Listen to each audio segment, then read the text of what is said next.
Assalamualaikum warahmatullahi wabarakatuh. Bismillahirrahmanirrahim. Alhamdulillahi rabbil alamin. Allahumma salli wa sallim wa barik ala sayyidina Muhammadin wa ala alihi wa ashabihi ajma'in.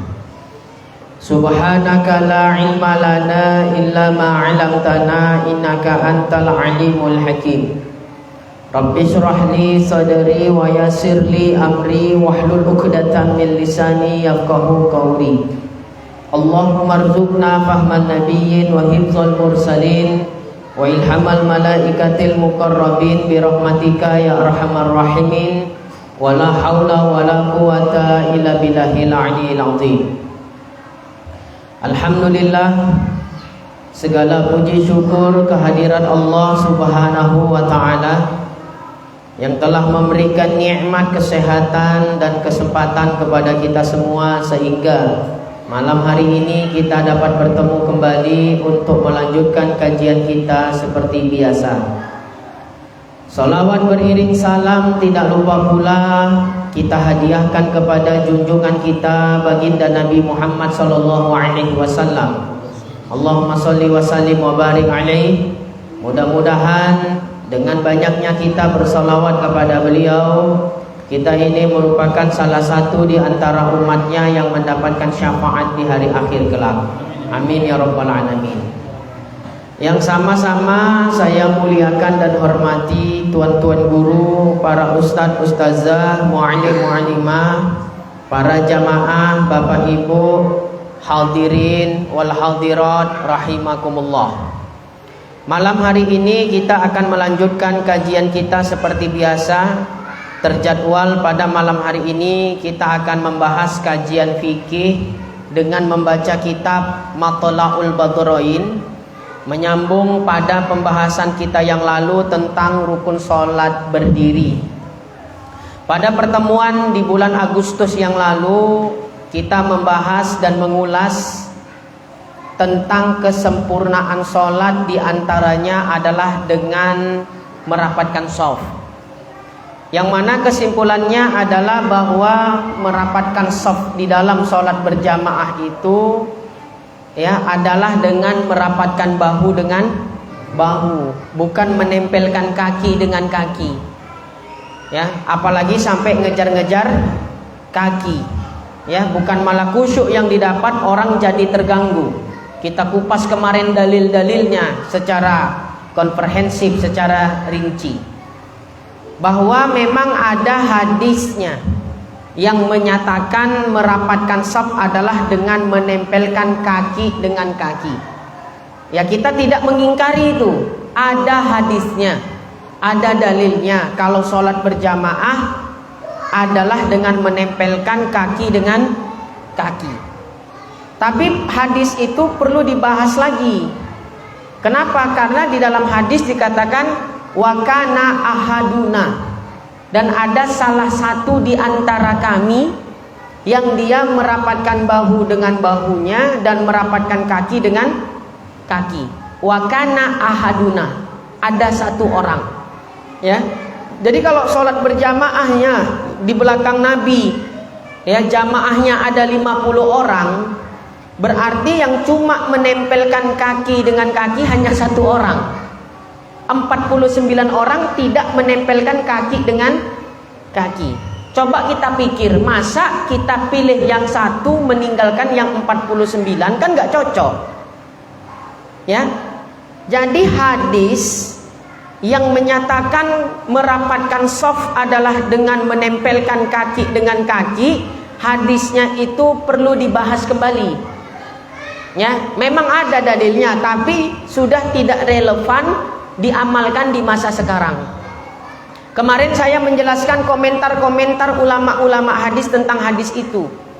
Sampai dikatakan di dalam kitab Umdatul Qari, andai kata perbuatan seperti ini, yaitu menempelkan kaki dengan kaki, kita lakukan lagi di zaman sekarang, niscaya orang-orang akan lari Nggak ada yang mau sholat jamaah dekat kita karena ngerasa terganggu. Dan faktanya benar apa enggak kalau ada orang sholat di sebelah kita, dia ngincar-ngincar kaki kita, terganggu nggak kita? Terganggu. Makanya hadisnya sudah tidak diamalkan lagi di masa sekarang. Kalau dalam usul fikih ada nasikh wal mansukh. Itulah termasuk dia. Ya, baik. Jadi menempelkan kaki dengan kaki, hadisnya sudah tidak diamalkan lagi. Justru kalau diamalkan orang akan lari, nggak mau sholat berjamaah dekat-dekat dengan kita. Ini bukan kata saya, tapi kata ulama-ulama hadis yang mensyarahi, mengomentari hadis tersebut. Maka kesimpulan yang benar, sholat berjamaah rapat, safnya harus rapat. Tapi merapatkan saf itu bukan dengan menempelkan kaki dengan kaki, tapi menempelkan bahu dengan bahu. Dan ini pendapat 4 mazhab. Ya, pendapat 4 mazhab menyatakan kalau sholat berjamaah merapatkan saf adalah dengan cara menempelkan bahu dengan bahu, bukan menempelkan kaki dengan kaki. Ini 4 mazhab. Masa 4 mazhab nggak tahu hadisnya, yang tahu kamu? Kan nggak mungkin. Ya, ada kadang orang tetap ngotot, ini ada hadisnya Ustadz. Ya, hadisnya menyatakan menempelkan kaki dengan kaki. Gini aja, 4 mazhab menyatakan rapat saf menempelkan bahu dengan bahu, bukan kaki dengan kaki.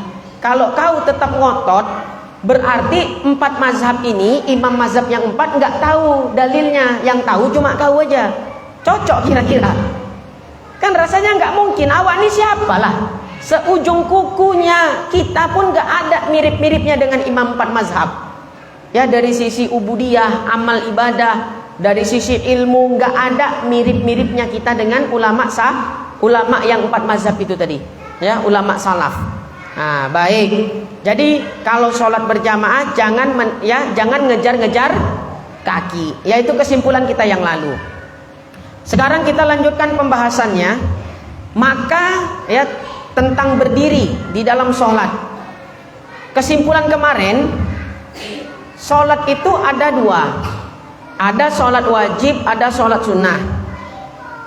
Bagi orang yang mampu berdiri pada sholat wajib, wajib hukumnya berdiri.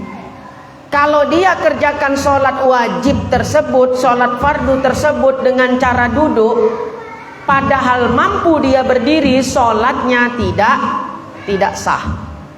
Jadi pada sholat fardu, sholat 5 waktu, bagi orang yang mampu berdiri, wajib dia berdiri. Kalau dia tidak berdiri, sholatnya tidak sah. Makanya rada aneh. Kadang kita lihat ada orang sholat di masjid, sholat duduk di kursi.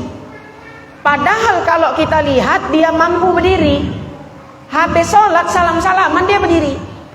Bahkan kita lihat dari rumah ke masjid berjalan kaki. Mampu nggak berarti berdiri? Kenapa sampai masjid, sampai musola sholatnya duduk dari awal sampai selesai? Kalau sholat yang dikerjakannya adalah sholat fardu, sholatnya itu nggak sah. Tidak sah sholatnya. Kenapa? Dia mampu berdiri. Kenapa dia tidak berdiri? Padahal pada sholat fardu yang 5, orang yang mampu berdiri wajib hukumnya berdiri. Kalau dia tak berdiri, sholatnya tidak sah. Begini Ustadz, saya dari rumah ke masjid memang berjalan kaki. Begitu sampai masjid saya sholat duduk, karena saya nggak bisa rukuk, saya nggak bisa sujud. Loh kenapa rupanya Wak? Iya Ustadz, karena saya kena asam urat atau urat kejepit. Jadi nggak bisa saya ruku, nggak bisa saya duduk, nggak bisa saya sujud. Makanya saya sholatnya duduk. Begini Wak, Uwak kan yang tak mampu ruku dan sujudnya. Kalau berdiri kan bisa. Maka uwak sholatnya wajib berdiri, jangan duduk. Nah ketika nanti ruku tak sanggup berdiri, baru ruku dan sujudnya dalam kondisi duduk itu boleh. Bukan dari awal, dari takbir sampai salam dia sholatnya duduk di kursi. itu tidak sah sholatnya. Ya, jelas ya. Ini penting ilmu yang begini nih. Ya, penting. Makanya ibadah itu perlu dilandasi dengan ilmu. Rata-rata kan orang yang sholat di kursi, kalau kita lihat mampunya dia berdiri. Kenapa dia tak berdiri? Iya kan? Coba tengok kita sholat di masjid mana gitu. Ya, hampir setiap masjid kadang ada orang yang sholatnya duduk. Duduknya di kursi. Oke, nggak masalah duduk di kursi kah atau duduk di bumi, nggak jadi masalah. Yang jadi masalah, kenapa dia sholat duduk? Kalau awak tengok bisanya dia berjalan, berdiri. Setelah salam doa-doa berjamaah kan salam-salaman. Kan itu kan Allahumma sholli ala sayyidina Muhammad, salam-salaman. Berdiri dia. Berkeliling dia lagi kepada jamaah untuk menyalami jamaah. Berarti jelas enggak dia kalau mampu berdiri? Jelas. Kenapa sholatnya duduk? Itu sholatnya tidak sah. Tapi kalau yang dikerjakan adalah sholat sunnah, mampu dia berdiri, boleh dikerjakan duduk.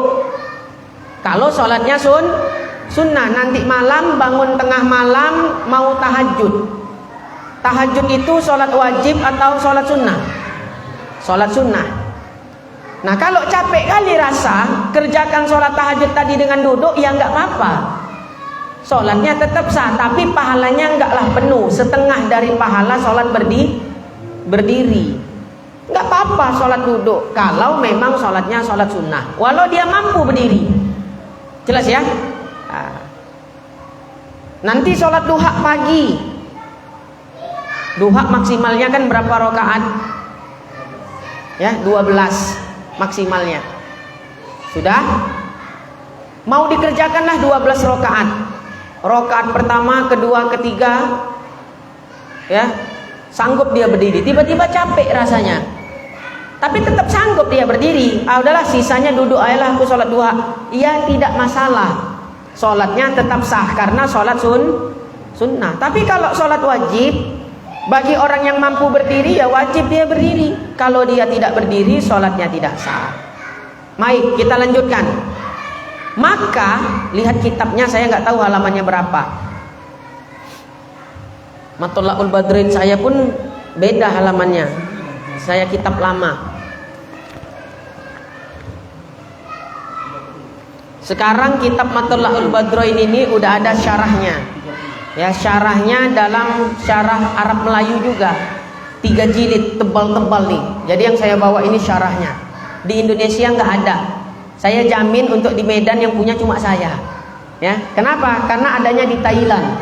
Ya, yang mensyarahkan kitab ini adalah ulama Thailand.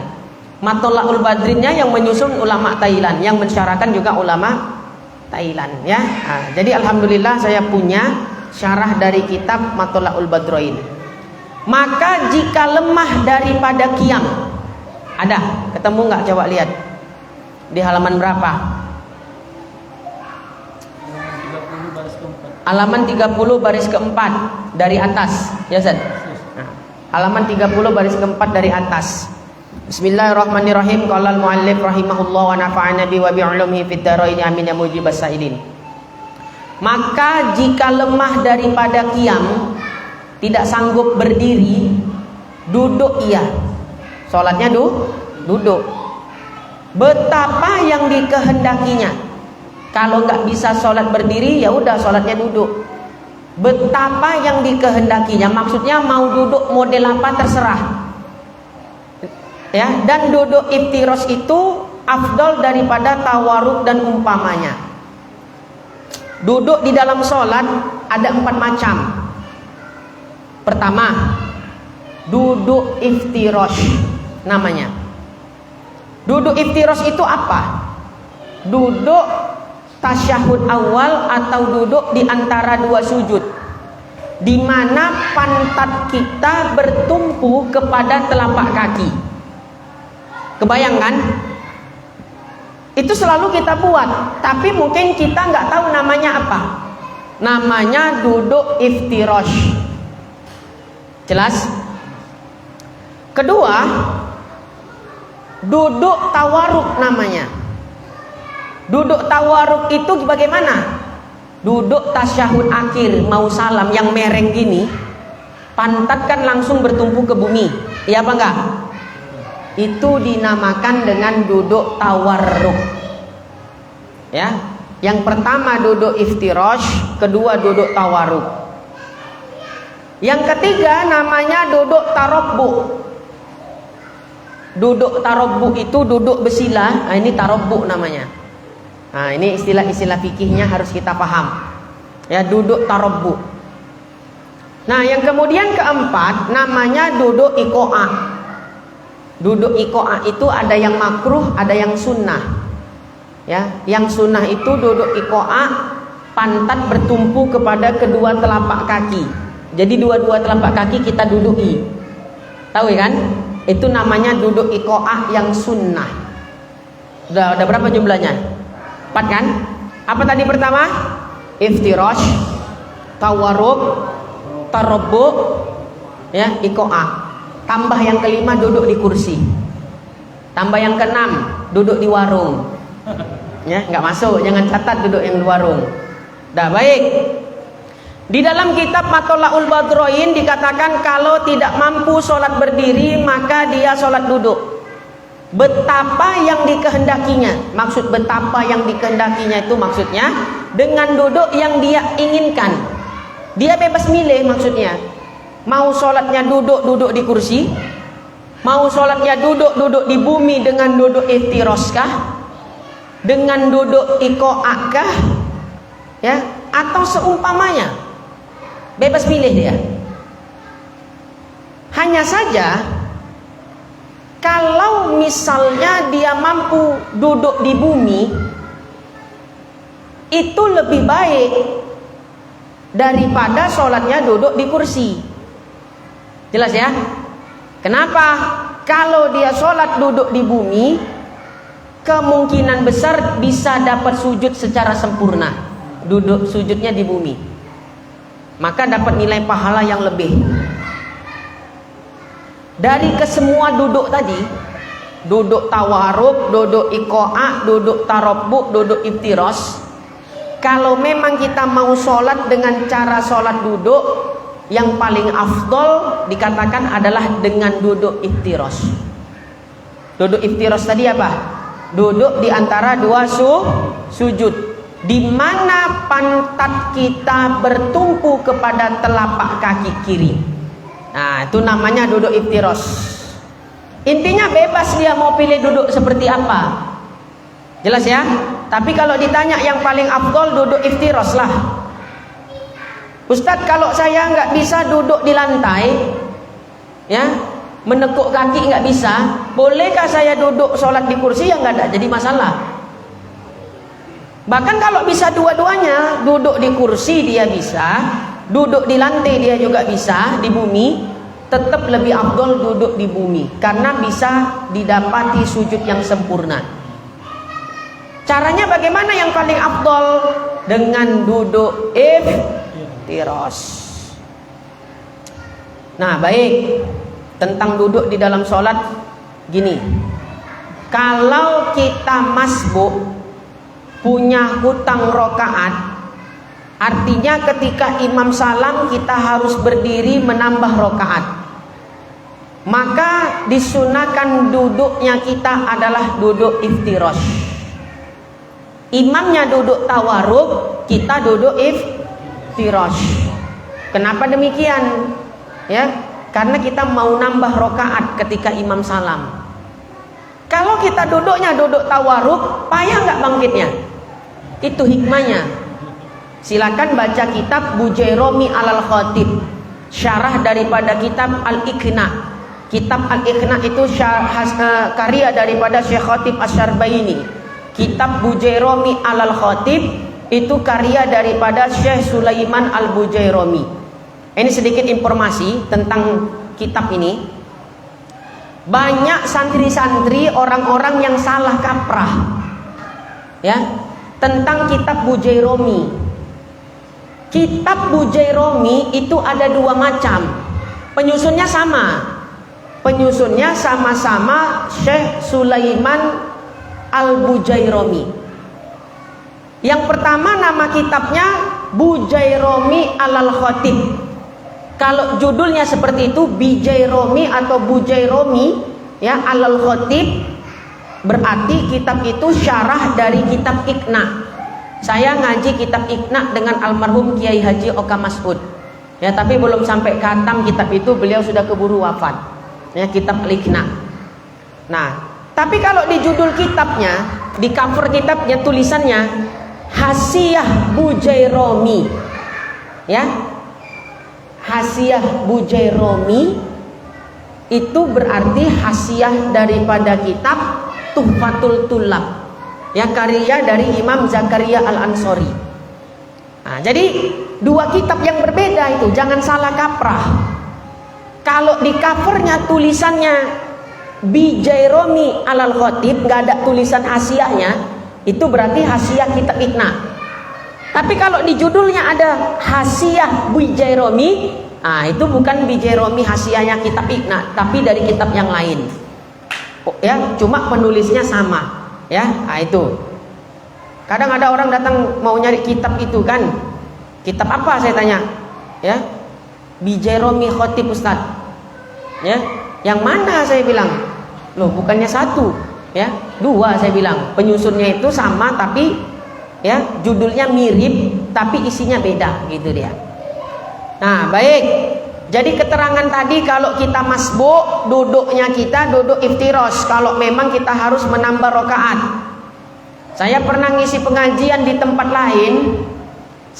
Dia nanya, Ustadz kalau masbuk, ya saya masbuk punya hutang rakaat yang harus ditambah. Berarti imam salam saya harus berdiri. Duduk saya duduk iftiros atau duduknya imam? Imam kan duduk tawaruk. Saya bilang duduknya duduk iftiros. Udah dia nanya, dia pula yang membantah. Apa kata dia? Saya tidak setuju dan tidak sependapat dengan yang Ustadz sampaikan. Tentunya kalau kita sholat jamaah, kita apapun ceritanya harus ikut imam katanya. Kalau imamnya duduk tawaruk, ya udah kita duduk tawaruk. Kalau imamnya duduk iftiros, kita duduk iftiros. Jadi kalau imamnya membatalkan sholat, awak ikut membatalkan sholat juga. Nah ini model jamaah dia nanya, dia yang paling tahu. Ya, nah, saya dipancing kayak gitu mendidihlah spanning saya. Nah, habis itu nggak ngaji lagi terus. Ya, nah, tahulah. Jadi tidak semuanya imam itu harus diikuti hadirin. Misalnya sujud sahwi. Ya, sujud sahwi. Imam tidak sujud sahwi, kita boleh sujud sahwi. Jelas? Kalau imam sujud sahwi, kalau imam tidak sujud sahwi, kita boleh buat. Berarti kita menyelisihi imam apa enggak kira-kira? Menyelisihi imam, berarti kita enggak sama dengan imam. Ya, jadi tidak semuanya itu imam harus diikuti. Ada tempat-tempat yang imamnya harus diikuti. Kalau tidak diikuti, sholat kita menjadi batal. Dan ada tempat-tempat yang dimana imam tidak diikuti, nggak apa-apa, sholatnya nggak batal. Contoh, tempat-tempat yang wajib diikuti oleh makmum akan imamnya. Kalau imam tidak membaca tasyahud awal, dia nggak baca at-tahiyatul di rakaat pertama langsung berdiri, makmum itu wajib berdiri ikut imam tidak membaca tasyahud awal. Faktanya apa? Kalau imam tidak membaca tasyahud awal, ya ribut jamaah, subhanallah, subhanallah. Iya apa enggak? Ya, bahkan dia mufarokoh. Imam berdiri, dia tetap membaca tasyahud, tetap membaca tasyahud awal. Berarti kan nggak paham dia fikih sholat. Ya. Nah, giliran seperti tadi, duduknya duduk iftiros atau tawaruk, dia bilang harus ikut imam. Ya, giliran imam nggak baca tasyahud, dia nggak ikut imam. Kan aneh itu orang-orang seperti itu. Nah, itu terjadi karena dia tidak mengaji. Ya, kalau orang mengaji, insya Allah tak terjadilah hal-hal yang seperti itu. Bentar ya.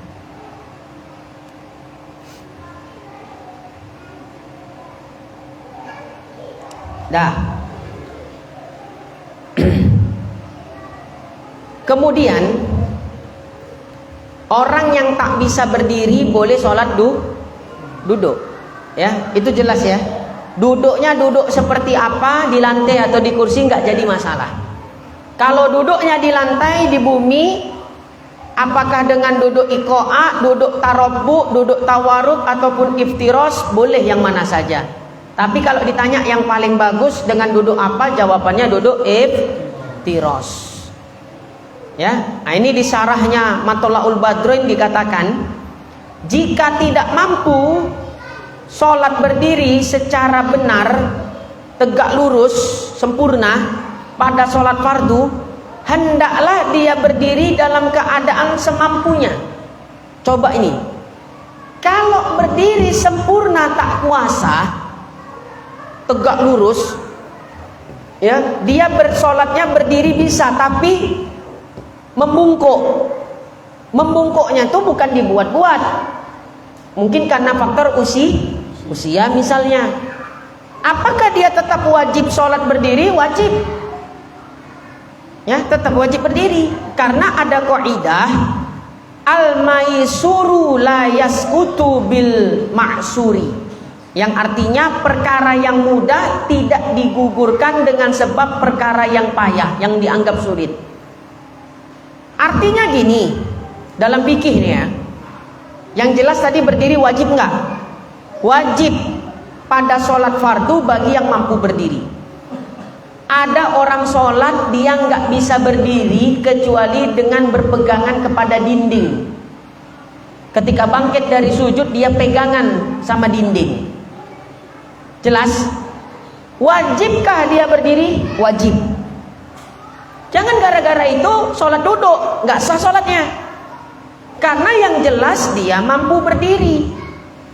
Ketika dari sujud hendak bangkit berdiri, kadang ada orang tua kan, tak bisa menjaga keseimbangan, oyong atau apa, dia sholatnya di pinggir-pinggir. Ketika berdiri dia bertumpu kepada dinding, merayap-rayap dia berdirinya. Allahu Akbar kata imam, dia pun pelan-pelan berdiri sambil pegang dinding baru berdiri tegak. Dalam kondisi seperti itu tetap wajib dia berdiri, wajib. Kenapa? Kaidahnya jelas, al-maisuru la yasqutu bil ma'suri. Ya, perkara yang mudah itu mudahnya itu tidak gugur dengan sebab perkara yang dianggap sulit. Ya udah, walau dengan pegangan tetap. Sampai di dalam kitab fikih dikatakan tentang berdiri ini, ada orang sholat nggak mampu berdiri kecuali dipegangi sama orang, ya, maka dia tetap wajib sholat berdiri, meski harus dipegangi sama orang lain. Dan kalaupun memang harus membayar ujroh, membayar upah kepada orang yang megangi dia, dia tetap mesti keluarkan ujrohnya. Aku mau sholat, aku bisa berdiri, cuma takut nanti jatuh, kurang seimbang. Ya, nah, kau pegangilah aku sholat. Kalau aku berdiri kau pegang, kau jaga aja, maksudnya nggak usah dipegang 24 jam enggak. Siap-siap aja kau di belakangku, mana tahu aku jatuh. Ya, mana mau aku katanya. Udahlah, ya cair nanti katanya kan. Berapa? Ya, ya maunya berapa kata kawannya. Ya kau lah mau berapa upahnya? Udahlah, samsu aja sebungkus katanya. Misalnya kan dia gitu, 10.000 misalnya. Ya udah, dia tetap wajib sholat berdiri meskipun sampai harus dipegangi sama orang. Artinya apa? Ini tentang berdiri ini sesuatu yang substansial di dalam sholat. Jadi nggak boleh sembarangan sholat duduk aja pada sholat wajib. Uzurnya dia sholat duduk apa? Itu yang ditanya. Mungkin dia bisa berdiri, cuma karena kakinya baru keseleo. Kalau dia sholat berdiri, ya, dia menahankan rasa ngilu, denyut yang sangat luar biasa. Akhirnya bisa hilang khusyuknya. Maka boleh dia duduk. Jadi sholat duduk itu pertama karena dia nggak bisa berdiri. Ya, memang sama sekali nggak bisa berdiri, baru sholat duduk. Selagi mampu berdiri, gimana pun caranya wajib berdiri. Kedua, boleh dia sholat duduk kalau muncul masyaqqatus syadidah, kesulitan yang luar biasa. Contohnya tadi, bisa dia berdiri. Cuma kalau dia sholat berdiri, dia akan menahankan rasa sakit yang luar biasa, sehingga bisa menghilangkan khusyuk padanya. Dia mampu gak berdiri tadi? Mampu. Tapi kalau dipaksa berdiri gak bisa khusyuk, karena menahan rasa sakit, entah pada kakinya kah atau apakah. Silakan dia sholat duduk. Tapi dia mampu berdiri, Ustaz. Iya, dia sholat duduk bukan karena dia tidak mampu berdiri, tapi dia dibolehkan sholat duduk sebab muncul masyaqqatus syadidah. Jelas ya? Kalau dia paksa berdiri, sholatnya bisa nggak khusyuk. Kenapa? Menahan rasa sakit. Bahkan sholat isya yang 4 rakaat bisa lupa dia, baru 2 rakaat udah salam. Saking sakitnya rasa dia. Nah, itu dia konsepnya. Jelas ya? Nah, kalau memang tak mampu, tak kuasa duduk, ya, maka dia boleh, dan jika lemah daripadanya berdiri, dengan membawa kepada masyaqqah yang kesusahan yang kuat yang tidak boleh tertahan pada adat, seperti pening, pitam, kepala bagi orang yang naik perahu, niscaya duduk ia bagaimana ia menghendaki. Dia bisanya berdiri, cuma ada masyaqqatus syadidahnya tadi yang kita bahas tadi. Ya udah, silakan dia duduk. Ya, sholatnya dengan cara duduk, walau dia mampu berdiri. Karena kalau dipaksanya sholat berdiri, ya, bisa hilang khusyuknya karena menahankan rasa sakit. Nah, kalau dia nggak mampu duduk, hendaklah dia sholat intidhar, ya, ittija, ya, sholat berbaring di atas lambungnya dalam keadaan berhadap ke arah kiblat dengan mukanya. Ini di syarahnya. Kalau dia nggak bisa sholat duduk, sholat miring, ya, bertumpu kepada lambung. Ya, kepada lambung apa? Bertumpunya ke arah lambung kanan atau kiri. Pendapat yang paling kuat bertumpu dengan lambung sebelah kanan. Tidur miring bertumpu dengan lambung kanan. Kalau kiblat ke sana berarti kepalanya kemana? Kalau bertumpu lambung kanan, di sini kepalanya. Nah, kalau lambungnya nggak bisa bertumpu dengan lambung sebelah kanan, boleh bergeser bertumpu dengan lambung sebelah kiri. Berarti kepalanya nanti dijadi di sana. Jelas ya? Karena kiblatnya ke arah sana. Nah, itu seperti itu dia. Dan jika nggak mampu juga tidur sholat dengan bertumpu kepada lambung kanan, dikatakan di sini, maka dia sholat dengan telentang, ya, telentang, tapi wajahnya menghadap kiblat. Kalau kiblatnya ke arah sana, berarti mukanya di sana. Agak dikasih bantal supaya tinggi kepalanya, ya, naik kepalanya sehingga wajahnya bisa menghadap ke arah kiblat. Kalau kiblatnya ke sana, kakinya di sini, kepalanya di sana. Ya, tidur telentang. Kemudian kalau tak kuasa, ya, kalau rukuk sujudnya cemana tadi?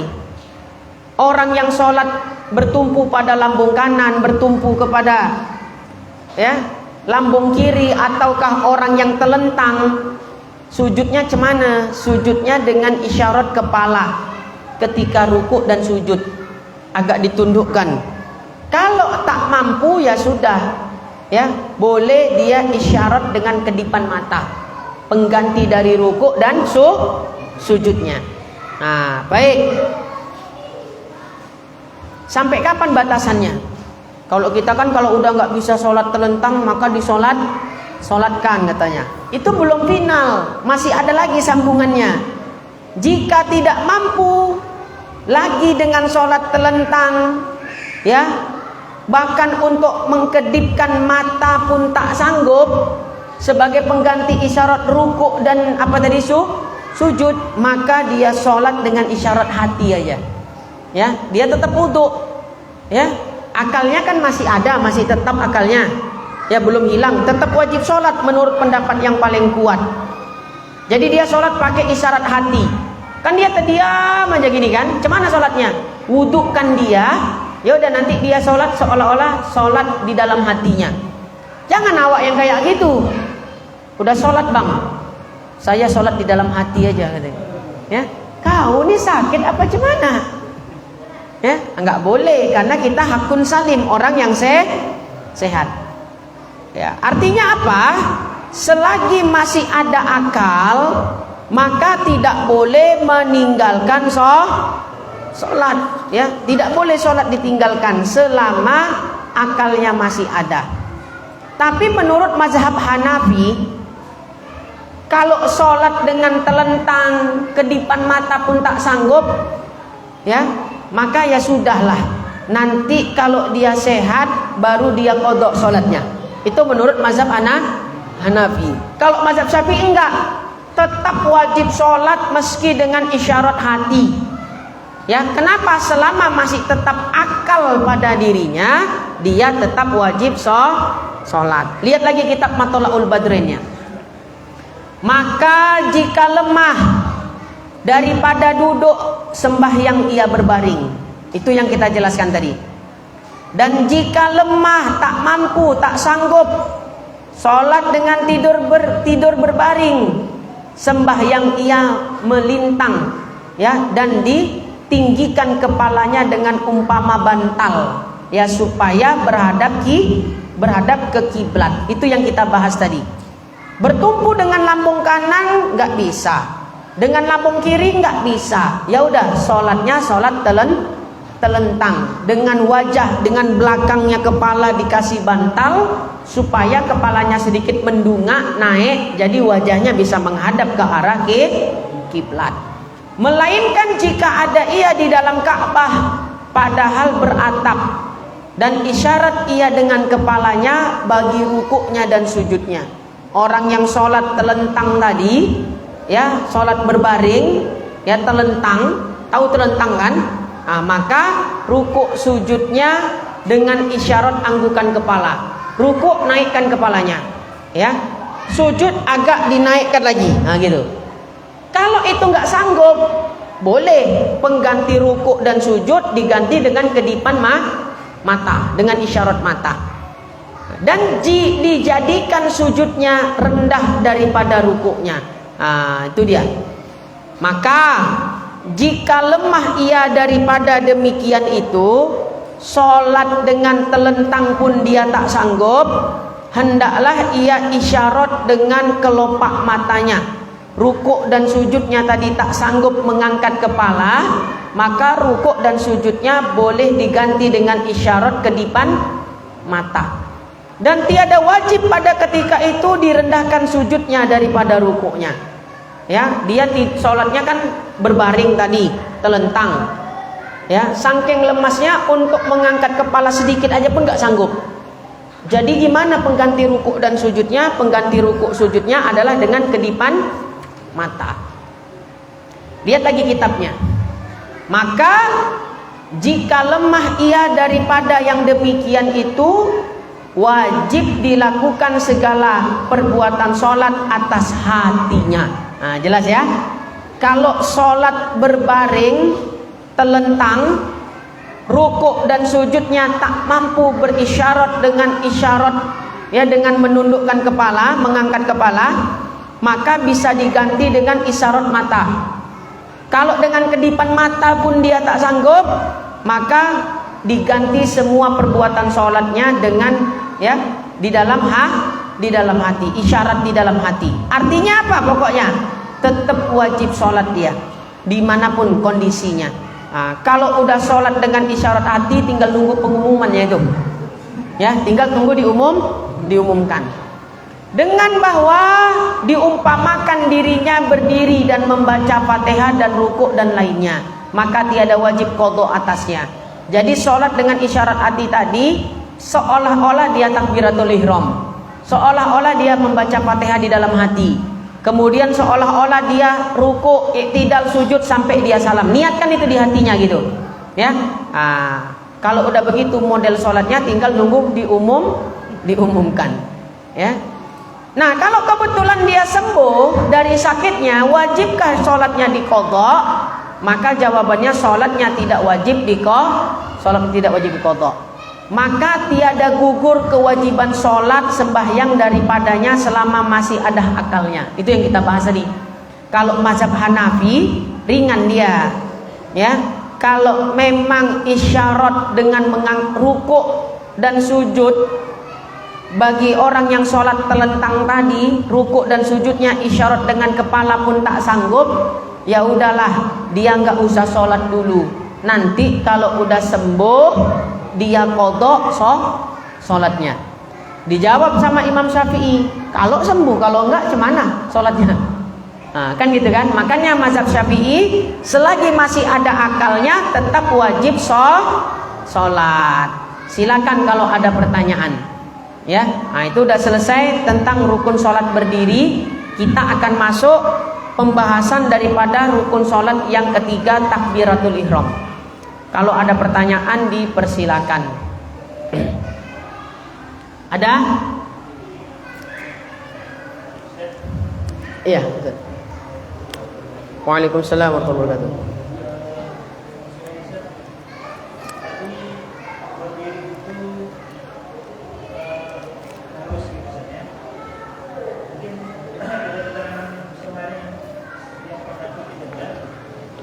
Berdiri di awal itu bisa wajib kalau bisa sanggup dia, tapi kalau memang tidak sanggup dia bakalan selanjutnya Duduk. bisa duduk. Itu gimana? Iya. Misalnya ada orang sholat berdiri, begitu masuk rokaat yang keberapa begitu, pitam dia di tengah-tengah sholat. Sisa sholatnya dikerjakan duduk nggak apa-apa. Maka kebalikannya, ada orang sakit sholatnya duduk dari awal, tiba-tiba di tengah sholat sembuh, udah nggak pening-pening lagi, wajib sisa rokaatnya dikerjakan berdiri. Dan itu benar, memang dibahas di dalam berbagai kitab. Ya, nah, jadi kalau di awal dia, jadi ada orang kan sholat di ini, dia mampu berdiri, tapi nggak bisa lama. Dia akui, saya punya jamaah kena penyakit usus turun. Apa itu nama? Hernia ya? Iya kalau istilahnya kan, nggak bisa tahan lama berdiri. Dia nanya sama saya wajib sholat berdiri nggak, Ustaz? Bapak sanggup berdiri? Sanggup, Ustaz. Cuma paling lama tahan di 2 rakaat aja. Setelah rakaat ketiga keempat nggak tahan saya, sakit. Saya pun nggak nanya apanya yang sakit. Sakit apa Bapak? Hernia katanya. Ya, usus turun kalau istilah kita di kampung, iya kan? Sama tuh kan? Ya sudah Pak, Bapak rakaat yang mana yang Bapak sanggup berdiri, dari awal Bapak tetap berdiri. Nanti masuk rakaat kedua kalau memang udah tak tahan lagi, sisanya duduk nggak apa-apa. Oh jadi kayak gitu sholatnya Ustaz? Iya. Jadi selama ini Ustaz kalau saya sholat dari awal duduk nggak sah, berarti nggak sah. Karena dia sanggup berdiri. Makanya saya katakan tadi di tengah-tengah kajian kita, berdiri di dalam perkara sholat ini substansinya sholat. Ya, sesuatu yang sangat penting, esensinya sholat. Sampai seperti itu ulama membahasnya.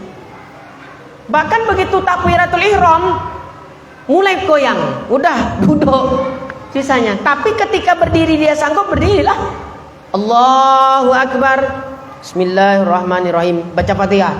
Di tengah baca Fatihah, aduh, kayak mau pingsan kan gitu kan? Ya, Bismillahirrahmanirrahim. Tengah-tengah Fatihah tadi dia sambung dengan sholat duduk. Ya nggak apa-apa. Ya, udah. Kan dia 4 rakaat. Begitu masuk rakaat keempat udah nggak pitam lagi, seger badannya lagi. Rakaat keempat berdiri lagi. Paling orang bingung, main-main kawan ini sholat. Dia berdiri, tiba-tiba duduk, habis itu berdiri lagi, langsunglah viral. Inilah pengajian sesat nih. Ya, gara-gara ngaji sama Ustadz Sumitra katanya kan. Nah, padahal yang komentar itu yang nggak paham ilmunya, gitu. Dan itu memang benar Ustaz. Ya, nah, di berbagai macam kitab-kitab fikih itu ada dibahas ya tentang permasalahan tersebut. Ada yang lain kira-kira? Ada.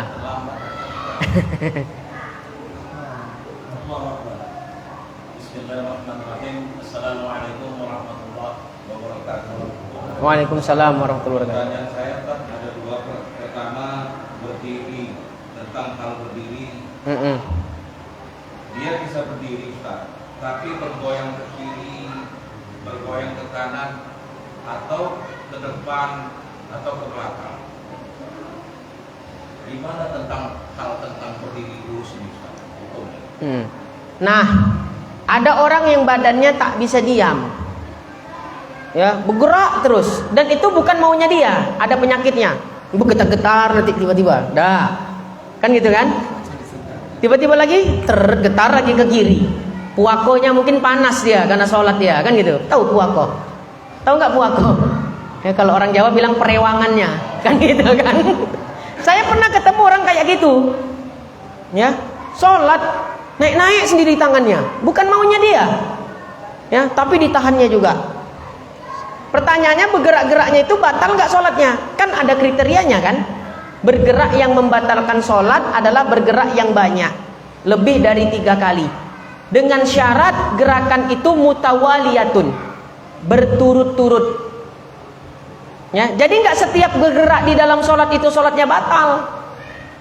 Bergerak di dalam sholat itu bisa membatalkan sholat, ada kriteria-kriterianya. Pertama, ya, bergeraknya kasirun, banyak, bergerak banyak, bergerak lebih dari 3 kali. Tapi tidak setiap gerakan yang lebih dari 3 kali langsung dikatakan sholatnya batal, belum. Syarat kedua, gerakan itu dilakukan anggota yang berat. Anggota berat seperti gerakan kepala, tangan, ya, kaki, melompat, itu gerakan yang berat. Tapi kalau gerakan ringan, gerakan 1 jari, at-tahiyatul, barakatus, sholawatun, kan itu, batal nggak sholatnya? Nggak batal, karena gerakannya ringan, tapi makruh. Atau kedipan mata, ya, nah itu kan gerakan ringan. Jadi kalau kita gatal pipi kita misalnya, ya, di tengah-tengah sholat, bergerak nih, pindahlah telapak tangan ke pipi. Ini dianggap satu gerakan karena ikut telapak tangannya bergerak. Begitu menggaruk, 1 jari aja dia garuk, sampai ledes kulitnya, nggak batal sholatnya. Kenapa? Karena cuma 1 jari. Dari takbir sampai salam garuk terus, tapi 1 jari aja gini. Ya, sujud pun, ya, i'tidal pun nggak lepas-lepas. Ya, batal nggak sholatnya? Itu yang ditanya. Sholatnya nggak batal karena gerakan anggota tubuh yang ringan. Itu syarat kedua. Syarat yang ketiga, gerakan itu mutawaliyatun, berturut-turut. Antara gerakan pertama dengan gerakan kedua dianggap berturut-turut bila gerakan tersebut tidak terpisah seukuran jarak tumak ninah. Tumak ninah itu seukuran kadar mengucap subhanallah. Kalau gerakan yang pertama dengan gerakan yang kedua terpisah lebih dari jaraknya tumak ninah, kadarnya tumak ninah, itu nggak dianggap gerakan yang berturut-turut. Jelas? Tapi kalau gini, berturut-turut. Tapi misalnya, Bismillahirrahmanirrahim, Alhamdulillahi Rabbil Alamin, Ar-Rahmanir-Rahim. Udah 3 kali gerakan itu kan? Berat apa ringan gerakannya? Berat, karena telapak tangan ikut bergerak. Yang jadi pertanyaan, mutawaliyah enggak tuh gerakan tadi? Enggak ya? Kenapa? Antara gerakan pertama dengan gerakan kedua terpisah dengan jarak kadar tumak ninah. Jadi enggak setiap gerakan yang banyak di dalam sholat lebih dari 3 kali langsung divonis gerakan itu membatalkan sholat. Ya, kriteria yang harus kita pahami, gerakan itu mutawaliyatun tidak, berturut-turut enggak. Kalau berturut-turut, ya, lebih dari 3 kali dilakukan anggota tubuh yang berat, barulah sholatnya batal. Paham ya kriterianya nih ya? Ini tentang membatalkan sholat masih jauh lagi, mungkin 15 tahun lagi baru sampai, ya, mungkin. Nah, jadi yang ditanya, ada orang sholat gerak-gerak terus, ya, bergerak. Pertanyaannya, sholatnya gimana? Batal apa enggak? Tengok dulu lah gerakannya, anggota berat apa enggak, kemudian mutawaliyatun enggak. Terkadang juga gini ya, gerakannya nggak sampai 3 kali. Tapi gerakannya 1 kali yang dilakukan anggota tubuh berat bisa dianggap sholatnya batal. Kalau tujuannya untuk tala'ub, main-main. Ada pula dia sholat sini tiba-tiba melompat pula ke kanan macam pocong. Sekali gerakannya itu. Cuma untuk apa? Main-main dia. Batal juga sholatnya. Termasuk juga ya bisa membatalkan sholat gerakan anggota tubuh yang ringan, kedipan mata. Tapi tujuannya main-main di dalam sholat, ya.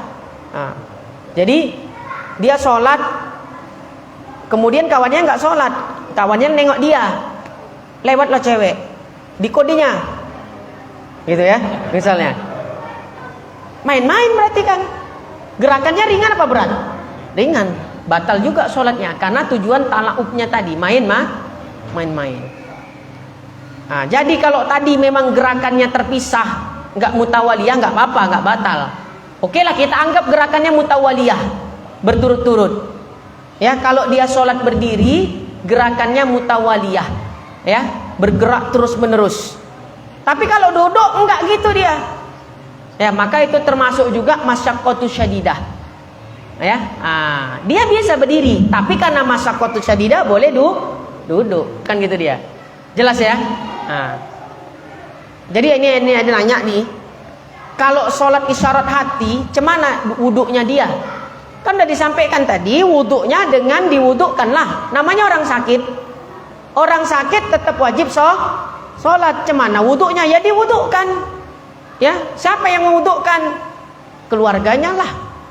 Ya, jangan istrinya yang mewudukkan, sama aja kan gitu kan? Bersentuhan lagi kan gitu kan? Anaknya, emaknya. Ya, nah, kalau memang istrinya yang mau mewudukkan, jangan sampai bersentuhan kulit. Ya, oh kami ikut mazhab yang lain, suka-suka hati aja pindah-pindah mazhab, kayak nggak punya aturan. Nah itu dia. Ada lagi? Nah, terus? Ini perkara mazhab juga, Ustaz. Apakah ada hadis mengatakan bahwasannya 4 mazhab ini tentang hukum yang ditanya Allah Subhanahu Wa Taala nanti di akhir bab tentang sholat? Kayak aduh, tahu dari mazhab mana? Betul. Karena tadi ada Ustaz bilang gitu. Iya. Sedangkan mazhab Hanafi atau Hambali ini nggak apa-apa. Iya. Dan tentang ibadah aja sholatnya. Apakah ada nanti Ustaz? Iya betul. Saya dengar dari almarhum Ustadz Mas'ud dan dari almarhum guru saya juga Ustadz Hafiz Yazid. Ya, ceritanya begitu juga. Ya, tapi dia bukan riwayat hadis, ya, tapi itu atsarnya ulama. Artinya gini, kita sholat katanya ikut mazhab Syafi'i. Bisa saja di akhirat nanti kita nggak diakui sebagai mazhab Syafi'i, dipanggil Imam Syafi'inya, gitu ceritanya tuh kan? Ya, wahai Imam Syafi'i, si fulan nih katanya bermazhab dengan mazhabmu. Kata Imam Syafi'i enggak. Aku mazhab Syafi'i. Kata kita enggak. Orang kau suka-suka hati. Kalau cocok mazhab Syafi'i kau. Kalau nggak cocok pindah mazhab kau. Katanya kan gitu kan? Akhirnya apa? Nggak ada ibadahnya yang diterima. Ini maksudnya menceritakan hikayat ini menceritakan ketidakbolehan talfik mazhab. Apa itu talfik mazhab? Mencampur adukkan mazhab. Ada buku judulnya Sholat 4 Mazhab. Jadi dalam sekali sholat teramalkan 4 mazhab sekaligus. Nggak benar itu. Ya, nggak benar. Nggak boleh campur-campur aduk mazhab dalam urusan ibadah. Kalau muamalat nggak jadi masalah. Ya, jual beli misalnya. Kalau mazhab Syafi'i ketat betul, anak kecil nggak boleh jual beli apapun yang dijual atau dibeli. Kalau mazhab Hanafi membolehkan anak kecil jual beli dengan syarat yang diperjualbelikan bukan barang berharga. Ya, beli gula sekilo ke kedai. Ya, apa berharganya gula sekilo? Kan gitu kan? Hilang duit paling kena cubit sedikit, kan gitu. Bahkan nggak pun keluar mazhab Hanafi, masih ada ulama mazhab Syafi'i yang membolehkan jual beli anak kecil itu dianggap sah, yaitu pendapat Imam Nawawi. Artinya nggak harus pindah mazhab.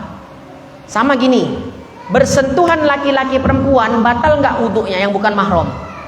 Batal. Yang batal siapa? Yang menyentuh apa yang disentuh?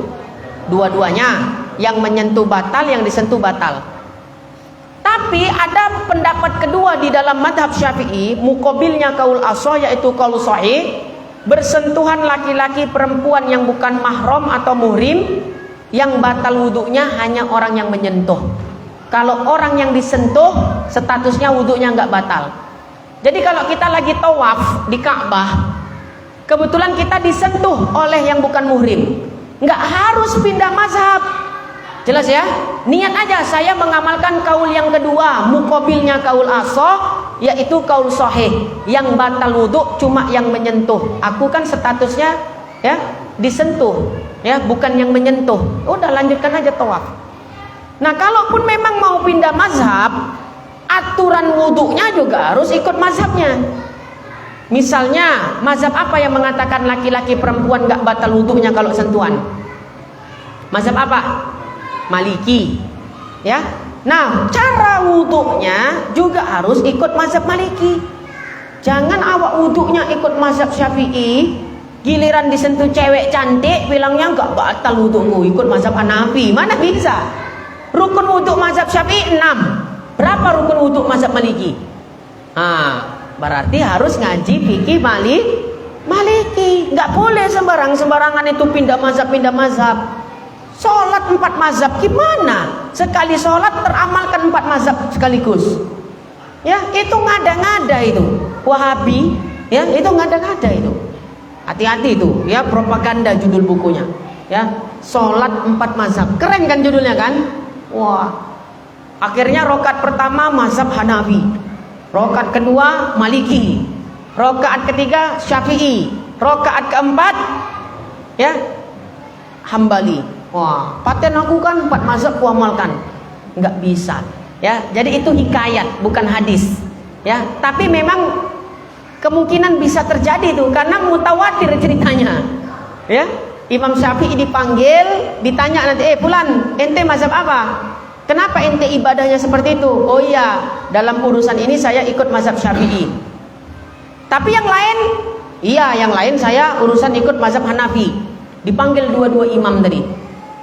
"Wahai Imam Syafi'i, benar ini mereka orang ini ikut mazhabmu?" Kata Imam Syafi'i, "Enggak." Ya. "Kenapa?"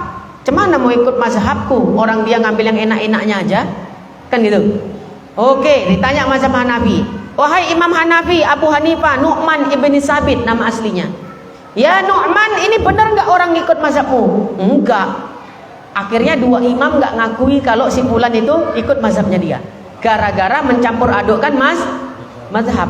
Dia bukan mazhab saya karena dia ikut mazhab Syafi'i.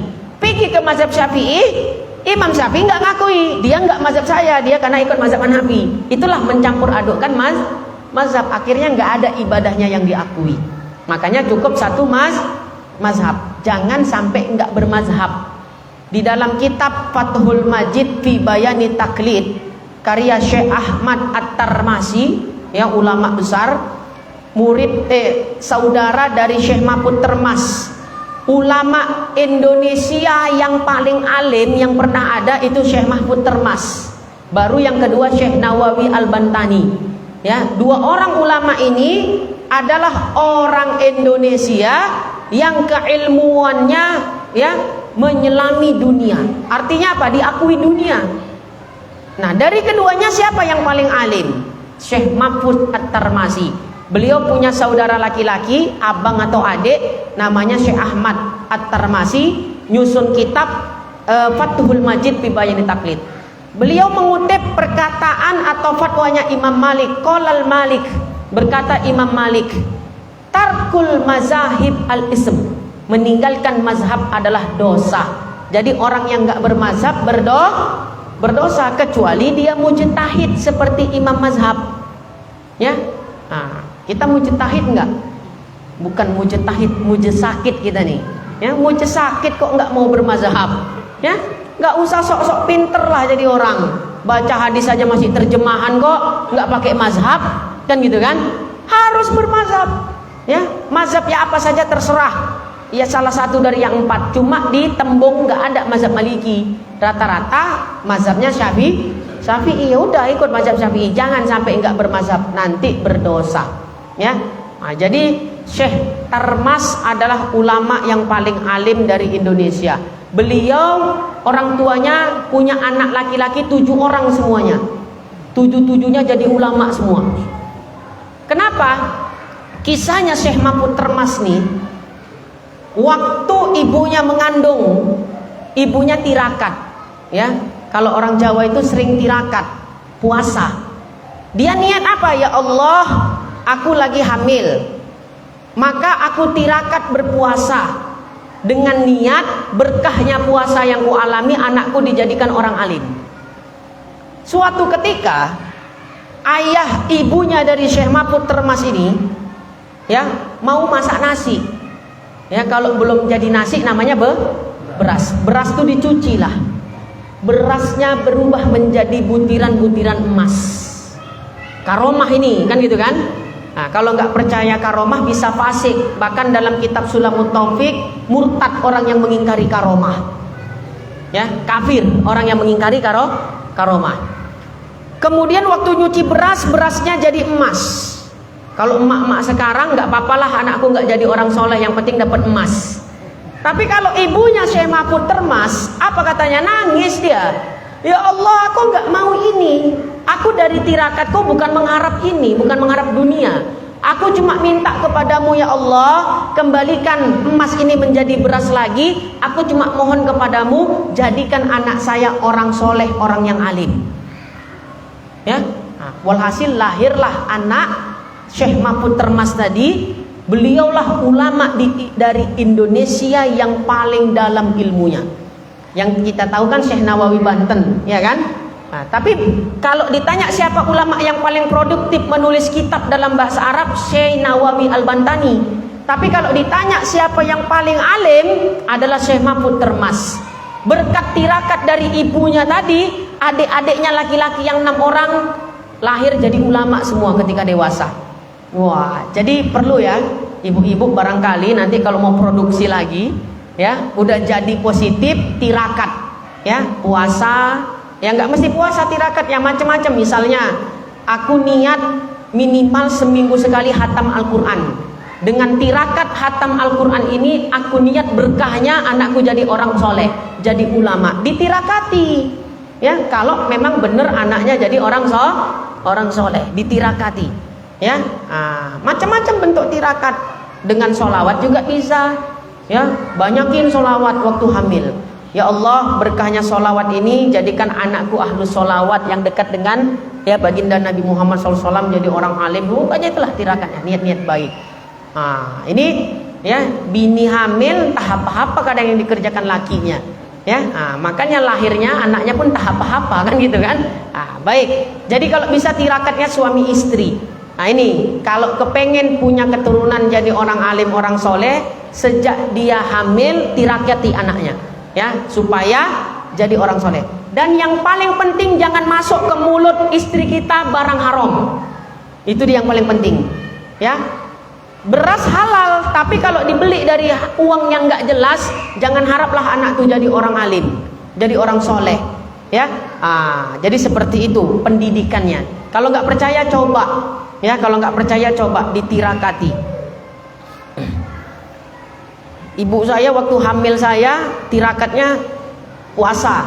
Kalau makan itu nggak pakai makan bernyawa, cuma makan nasi putih tok, ya pakai garam dikepel-kepel gini, ya dibagi 3. Jadi makan pagi 1 kepel, siang 1 kepel, ya 1 kepel itu namanya. Kalau orang Jawa bilang sore 1 kepel. Ditirakati memang. Alhamdulillah berkat tirakat ibu saya mungkin ya agak-agak pinter sedikit aja, ya nggak banyak, ya. Dan doa dari guru-guru terutama, ya. Insya Allah. Jadi itu memang nyata. Ya tirakatin apapun bentuk tirakatnya. Puasa, cuma yang paling banyak bentuk tirakat itu adalah puasa, ya. Nanti lihatlah hasilnya sendiri insya Allah. Barangkali malam hari ini sampai sini dulu pertemuan kita pas jam 10. Tadi karena saya sampaikan juga kepada Ustadz, untuk malam ini kita mulainya agak cepat, ya selesainya juga agak cepat karena rencana saya jam 10 mau langsung jalan lah saya. Capek kali hari ini, ya ngantuk. Untung ngajinya nggak ngantuk. Tadi udah ngantuk. Kalau udah ngaji hilang ngantuknya. Ya kan kalau yang ngajar ngantuk cemana, ya. Tapi kalau yang murid yang ngantuk ya udah kan nggak masalah, nggak ganggu ngaji kan gitu kan. Kalau ngaji yang ngajar ngantuk yang bahaya. Allah. Insyaallah, alhamdulillah kita di Majelis Ta'lim Darus Sakinah ya mendapatkan Ustaz, bahagian ya jadwal Maulid Arba'in ya. Alot sekali tuh melobinya pada waktu itu. Karena yang daftar itu lebih dari 100 masjid, sementara maulidnya cuma 40 malam. Ya. Nah, jadi nanya, ini majelis di mana nih Ustaz? Ini majelis saya bilang. Banyak kali majelis Ustaz. Ya iyalah, namanya ngaji kan. Di Garu ada, kalau di Tembung namanya Majelis Ta'lim Darus Sakinah. Walhasil masuk juga lah ya. Masuk untuk dapat jadwal di Maulid Arba'in. Jadi nanti hari Rabu ya Ustaz ya, ada musyawarah. Kenapa diadakan musyawarah itu? Ada grupnya. Kan banyak yang tereliminasi, banyak yang protes. Ya marah-marah di grup itu. Kami udah buat persiapan ini, persiapan itu, sampai ada yang nyebar proposal gitu misalnya kan. Rupanya kami nggak dapat jadwal, cemana nih katanya kan gitu. Jadi itulah hari Rabu nanti mau didudukkan semua untuk mengklarifikasinya. Ya, dan sekaligus nanti membicarakan tentang teknis ya. Karena kan yang ikut Maulid Arba'in tahun ini banyak juga yang baru-baru, seperti di sini kan baru pertama kali menyelenggarakan. Jadi itu nanti hari Rabu mesti hadir ya Ustaz ya, untuk mendengarkan arahan-arahan dari panitia, teknisnya seperti apa ya, supaya kita dapat memberikan yang terbaik nanti pada acaranya ya. Dan direncanakan kemarin saya minta di tanggal 20-an ke atas supaya bisa dapat jadwal dengan Kiai Lutfi Basori. Ternyata dapatnya di bulan Oktober ya Ustaz ya. Dan Kiai Lutfi udah pulang itu tanggal 1 Oktober. Jadi nggak dapat jadwal di sinilah untuk Kiai Lutfi Basori. Tapi mudah-mudahan ada tamu yang lain lah, habaib atau apa. Karena rencana saya mau bawa tamu juga dari Yaman di awal Oktober. Ya, habaib dari Yaman mau kita bawa lagi. Mudah-mudahan, doakan sajalah. Udah cukup, kita akhiri dengan doa. InsyaAllah minggu depan kita ketemu lagi dengan kajian Tauhid Kitab Bidayatul Hidayah. Lebih kurangnya saya mohon maaf. Mudah-mudahan menambah perbendaharaan ilmu kita. Bismillahirrahmanirrahim. Alhamdulillahirabbil alamin. Hamdan yuafi ni'amahu wa yukafi'u mazida. Ya Rabbana lakal hamdu kama yanbaghi li jalalika wajhikal karimi wa 'azimi sultanik. Allahumma shalli wa sallim wa barik ala sayyidina Muhammadin wa ala alihi wa sahbihi ajma'in.